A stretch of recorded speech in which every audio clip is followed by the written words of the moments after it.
New Karen neighbor tried to destroy my water line. So I got notice in October that my apartment was raising my rent $200 in a single year come December. I like renting. Genuinely. Hey, my water heater is broken. Come home and it's fixed. Never had a problem, but a 20% rise in rent in 1 year? Not doing that. The morning I opened up the rent increase notice, I happened to see a cute manufactured home with a for sale sign on my way to work. I pulled it up on my phone and called the realtor. This was Monday. She indicated the sellers didn't want it shown until Wednesday, and we scheduled a showing. I put in an offer the next day, and they accepted 10 minutes later. Yay! Signed and closed 10 days later. It was an incredibly easy transaction/process, and that made me very happy. Well, on my move-in day in early November, the retiree neighbor on my left comes up to me while I'm helping the movers move my stuff, and the first words out of her mouth were, "Are you going to do anything about these leaves that keep blowing into my yard from yours?" Eventually, it came to a head where I told her, "I understand that you like to keep your lawn tidy. Can you at least try to understand that I have been working 60 and 70-hour weeks while moving, and I am doing my very best." The property management company that runs the park straight up told me I was in the clear and not in violation of anything. I've had no contact since with her when she realized I'm not going to capitulate to her. This most recent Friday, when we had frigid temperatures and high winds in the evening, I flush my toilet and I realize it isn't refilling. I test my taps. No water. It's already too dark, so I go to the store to get water for me and the cats. In the morning, once it's light out, I put on my coveralls and head out into the -3 degrees Fahrenheit, -22 degrees Fahrenheit wind chill, and investigate. The water supply comes out of the ground outside of the trailer skirt, then goes through the skirt to the supply. The previous owners had built a well-insulated box around the water supply, but the access hatch was unlocked and cracked open. Sigh, I call my father and tell him I need to borrow his heat gun. He offers to drive it over, but the weather is so bad with blowing snow. I told him even in his truck he'd get stuck, so I went trekking over there. I'm fuming the whole way. I could have sworn I latched that door when I was checking my winterizing list. I could have sworn. Eventually, after 15 minutes of using the heat gun, the water started flowing. I get back inside and get under my blankets to get warm after being in the Arctic conditions for nearly 2 hours at that point. I still can't get over it. I know, I latched the door. So on a whim, I propped my laptop in the window and set it up to video record and went on with my day. I woke up Sunday morning to temperatures of -7 degrees Fahrenheit, -33 degrees Fahrenheit wind chill, and go to fill up the cat's water bowl. No water. WTF. I put on my coveralls and head out. The access door was cracked open again. I get the heat gun out again and get the water going again. So I check my laptop, and not 2 hours after I started the laptop recording, the neighbor Karen comes waddling across her driveway and walks over to my trailer and leans over by the water and messes with the door before waddling back to her trailer. I get my coat on and walk over there with my laptop. When she answers, "Oh hi, my name, what brings you over today?" All cheery and two-faced. I just open my laptop without saying a word and hit play. She just starts stuttering, trying to come up with some bullshit.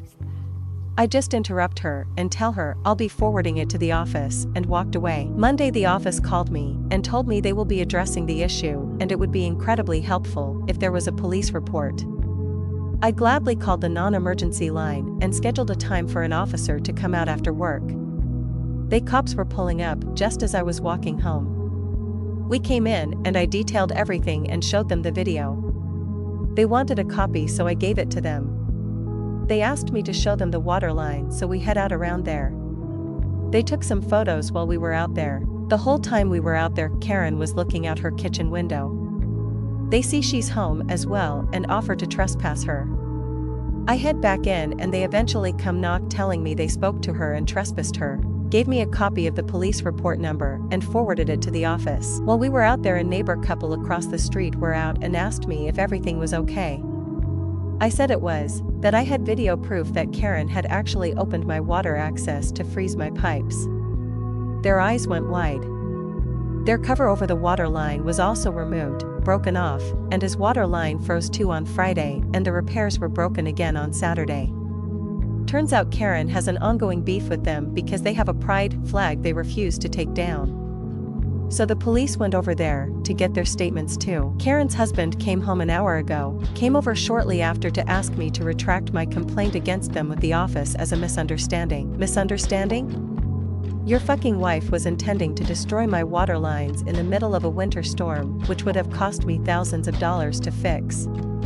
He pulls out his checkbook. So what's this going to cost me? Well, I bought the place for $40,000, so let's call it an even $45,000, and I'll straight up tell the office I fabricated the whole thing. He said he was serious.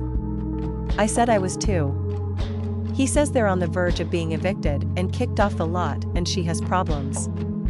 Sounds like the neighbors and I should go in on a bunch of security cameras to ensure that happens then, so we'll see.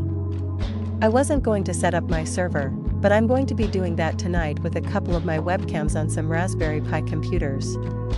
I just can't trust this woman, all because of some fucking leaves and a gay pride flag. Update: I installed 4 cameras, one on each corner of my trailer and one in my covered porch.